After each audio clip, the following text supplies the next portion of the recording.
கனெக்ஷன்ன்றது ஏதோ ஜெப அறையில ஜெபம் பண்ணிட்டு அப்படியே போயிடுறது கிடையாது. இடைவிடாமல் தரித்திருப்போம். இதுதான் அவங்க கற்றுக் கொடுக்குறாங்க. பிஸி, பயங்கர பிஸி, பயங்கர வேலை, பயங்கரமான ஊழியம். முதல் நூற்றாண்டுல திருச்சபைக்கு அடையாளமே அவங்க தான். திருச்சபையை உருவாக்கி கொண்டிருக்கிறாங்க. எங்க போனாலும் அற்புதம் நடக்குது. ஆனா அவன் சொல்ற காரியம் என்ன? கொஞ்சம் பிஸி ஆயிட்டா நம்ம என்ன தெரியுமா சொல்றோம்? Who is breaking your prayer? Busyness. கரெக்டா? முதல்ல என்னது? பிஸினஸ். ரெண்டாவது லேசினஸ். இது ரெண்டு தான் உன் ஜெபத்தை உடைக்குது. ஆனா அவ்வளவு பிஸியா இருக்கிறவன் சொல்றான், அவ்வளவு டயர்டா இருக்கிறவன் சொல்றான், ஜெபத்திலும் தேவ வசனத்தை போதிக்கிற ஊழியத்திலும் இடைவிடாமல் நாங்கள் தரித்திருப்போம். அதனால இந்த பந்தி விசாரிக்கிற வேலைய நாங்க வேற யாருக்காவது நாங்க ஒதுக்கி கொடுக்க போகிறோம் அப்படின்னு சொல்லி அவர்கள் சொல்லுவதை பார்க்கிறோம். அப்போ எவ்வளவு importance they gave for prayer அப்படிங்கறத நம்ம பார்க்கிறோம். ஏன்னா அப்படி நம்ம ஜெபிச்சாதான் இணைவோம். நல்லா கரெக்டா சொல்லுங்க. அப்படி நம்ம ஜெபிச்சாதான் இணைவோம். அப்படி நம்ம இணைஞ்சாதான் தேவ ஊழியம் நிறைவேறும்.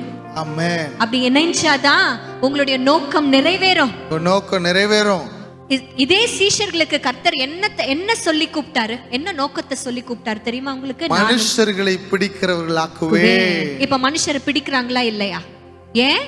ஜெபத்தில் அவர்கள் கனெக்டா இருக்கிறதுனால. ஏன்? கர்த்தரோடு கூட அவர்கள் இணைந்திருப்பதனால அவர்கள் மேல் வைத்திருந்த நோக்கம் இப்பொழுது நிறைவேறுகிறது. ஹல்லேலூயா, ஹல்லேலூயா. அதற்கு அந்த ஜெபம் அவசியமாய் இருக்கிறது. ஆமென். சரிப்பா, நம்ம எப்படி ஜெபம் பண்ண? தனி அறையில ஜெபம் பண்ணணும். ஒரு நேரத்தை குறித்து ஜெபம் பண்ணணும்னு கற்றுக்கொண்டோம். ரெண்டாவது பார்த்தோம், அவரோடு கூட கனெக்டட், இணைந்து ஜெபம் பண்ணணும் அப்படின்றது கற்றுக் கொடுத்துட்டோம். அப்போ ultimate goal of your prayer என்ன? உன் ஜெபத்துடைய உச்சதமான அந்த கோல் என்னதான் சொல்ல போறீங்க? அதை குறித்து நீங்க என்ன சொல்ல போறீங்க? வசனம் தெளிவா நமக்கு கற்றுக் கொடுக்கிறது. நாம் பிரியாதிருப்போம். we will be one. ஒன்றாய் இருப்போம். வாசிக்கலாமா? யோவான் எழுதின சுவிசேஷம் 17வது அதிகாரம் 1வது வசனத்தில் இப்படியாக சொல்லுகிறது. ஆண்டவர் பிதாவை நோக்கி ஜெபம் பண்ண ஆரம்பிக்கிறார். பிதாவை நோக்கி ஜெபம் பண்ணும் பொழுது ஆண்டவர் சொல்றாரு. 24வது வசனத்தை வாசிங்க. 17:24. பிதாவே, உலக தோற்றத்திற்கு முன் நீர் என்னில் அன்பா இருந்தபடினால் நீர் எனக்கு தந்த என்னுடைய மகிமையை நீர் எனக்கு தந்தவர்கள் காணும்படியாக நான் எங்கே இருக்கிறேனோ அங்கே அவர்களும் என்னுடனே கூட இருக்க விரும்புகிறேன். நான் எங்கே இருக்கிறேனோ அங்கே அவர்களும் என்னுடனே இருக்க விரும்புகிறேன். 11வது வசனத்தை வாசிங்க.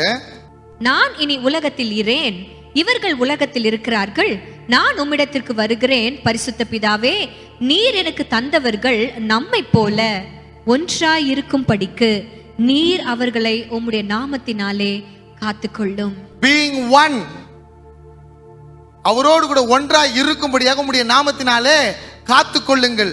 இப்போது இது சீடர்களை குறித்து சொல்றாரு. 20வது வசனத்தை வாசிங்க. நான் இவர்களுக்காக வேண்டிக் கொள்ளுகிறதும் அல்லாமல், நான் இவர்களுக்காக வேண்டிக் கொள்ளுகிறதும் அல்லாமல், இவர்களுடைய வார்த்தையினால் என்னை விசுவாசிக்கிறவர்களுக்காகவும் வேண்டிக் கொள்ளுகிறேன். இதுதான் நம்மள இந்த வார்த்தை சீடர்கள்லாம் சொல்லி ஏற்றுக்கொண்டு விசுவாசிக்கிறவர்களுக்காகவும் வேண்டிக் கொள்ளுகிறேன். அவர்கள் எல்லாரும் ஒன்றாய் இருக்கவும், அவர்கள் எல்லாரும் ஒன்றாய் இருக்கவும். பிதாவே, நீர் என்னை அனுப்பினதை உலகம் விசுவாசிக்கிறதற்காக நீர் என்னிலேயும் நான் உம்மிலேயும் இருக்கிறது போல அவர்கள் எல்லாரும் நம்மில் ஒன்றாய் இருக்கவும் வேண்டிக் கொள்ளுகிறேன். அவர்கள் எல்லாரும் நம்மில் தெய்வத்தோடு கூட ஒன்றாய் பிரியாதிருக்கிற அனுபவம் அந்த ஜெப அறையில நடக்கணும்னு சொல்லி ஆண்டவர் வேண்டிக் கொள்ளுகிறார். ஆண்டவர் ஜெபிக்கிறார்னா அப்ப அது எவ்வளவு அவசியமாய் இருக்கிறது. 1 கொரிந்தியர் 6வது அதிகாரம் 11வது வசனத்தை வாசிக்க கேட்போம். 1 கொரிந்தியர் 6:11. அப்படியே கர்த்தரோடு இசைந்திருக்கும்படி அவனுடனே ஒரே ஆவியாய் இருக்கிறான். அப்படியே கர்த்தருடனே இசைந்திருக்கும்படி அவர்கள் ஒரே ஆவியாய் இருக்கிறார்கள். பரிசுத்த ஆவியானவரோடு கூட அவர்கள் இசைந்திருப்பார்களாம். யார்? ஆண்டவரோடு கூட இசைந்திருப்பவர்கள் பரிசுத்த ஆவியானவரோட கூட இசைந்திருப்பார்கள். எபேசியர் 5வது அதிகாரம் 31-32 வசனம் இப்படியாக சொல்லுகிறது. ஒரு அழகான விஷயத்தை ஆதியாகமத்தில் சொல்லப்பட்டிருக்கிறது. அதே விஷயத்தை பவுல் எபேசு சபைக்கு எழுதும்போது இப்படி எழுதுகிறார். வாசிங்க. இது நிமித்தம் மனுஷன் தன் தகப்பனையும் தன் தாயையும் விட்டு தன் மனைவியுடன் இசைந்து இருவரும் ஒரே மாம்சமாய் இருப்பார்கள். இந்த ரகசியம் பெரியது. நான் கிறிஸ்துவை பற்றியும் சபையை பற்றியும் சொல்லுகிறேன். ஒரே மாம்சமும் ஒரே சரீரமுமாய் இருப்பார்கள். இந்த ரகசியம் பெரிது.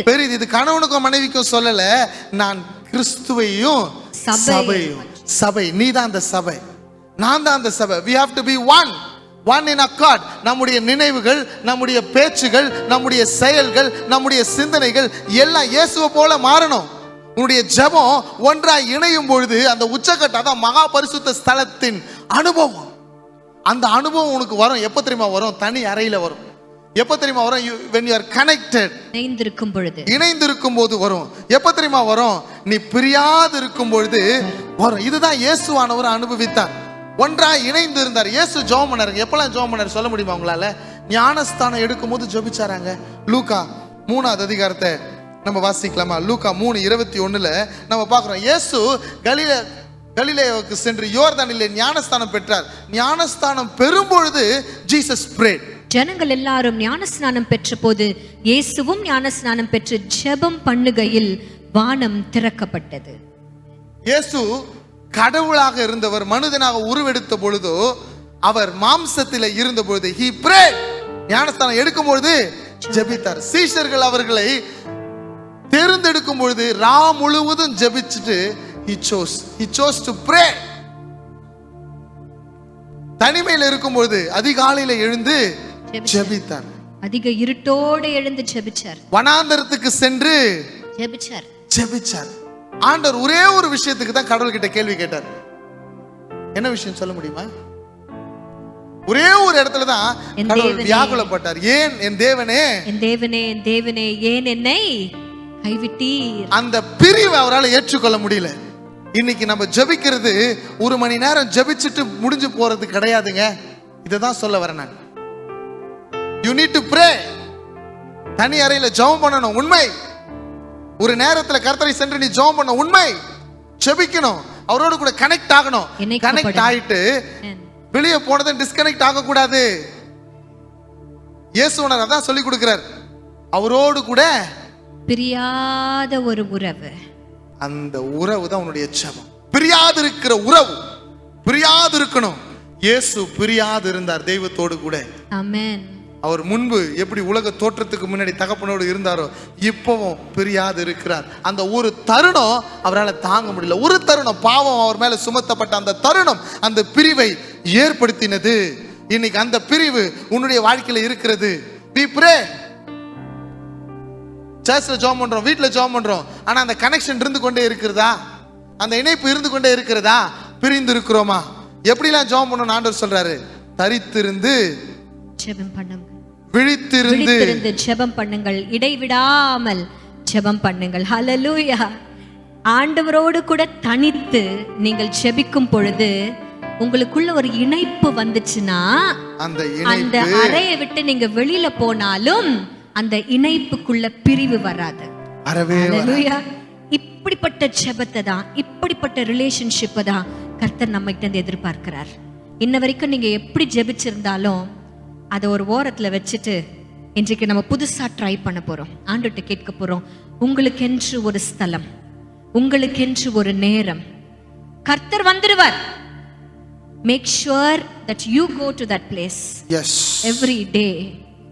போயிட்டு அவரோடு கூட இணைகிறதற்காக ஜெபிங்க.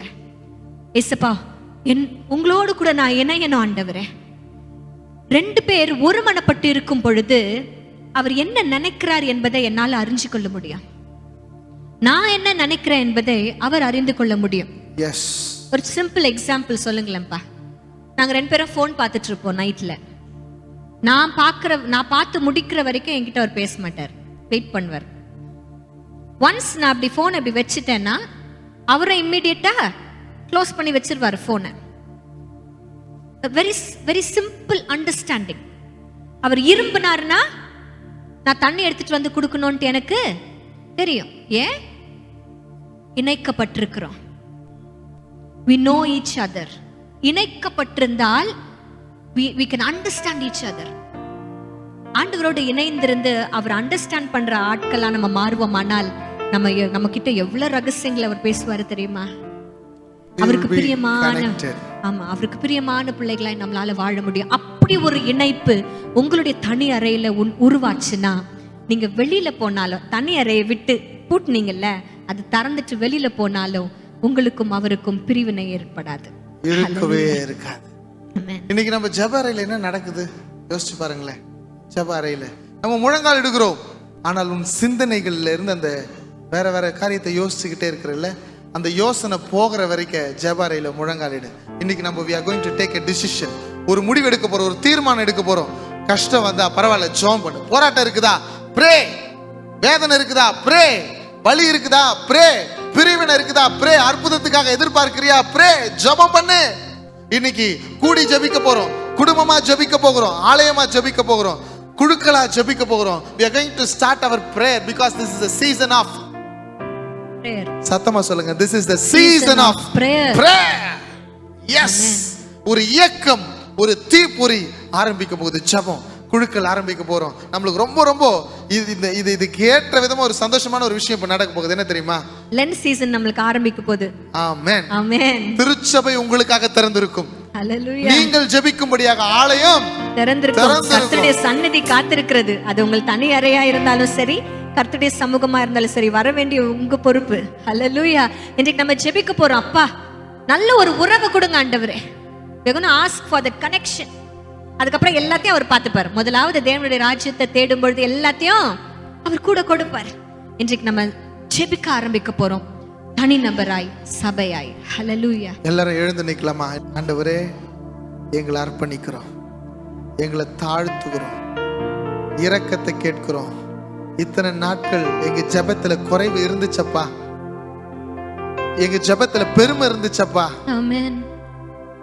மன்னிச்சிருங்கப்பா.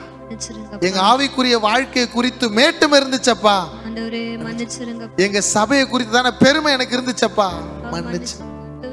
நாங்க ஜெபிக்கணும், இணைந்து ஜெபிக்கணும், குடும்பமா ஜெபிக்கணும், தனி அறையில ஜெபிக்கணும், குழுக்களோடு ஜெபிக்கணும், ஆலயத்துல ஜெபிக்கணும், அற்புதம் நடக்கிற வரைக்கும் ஜெபிக்கணும், எழுப்புதல் வரும் வரைக்கும் ஜெபிக்கணும், நீர் வரும் வரைக்கும் நாங்க ஜெபிக்கணும், ஜெபிக்கணும், ஜெபிக்கணும். இயேசுவின் நாமத்தில் பிதாவே.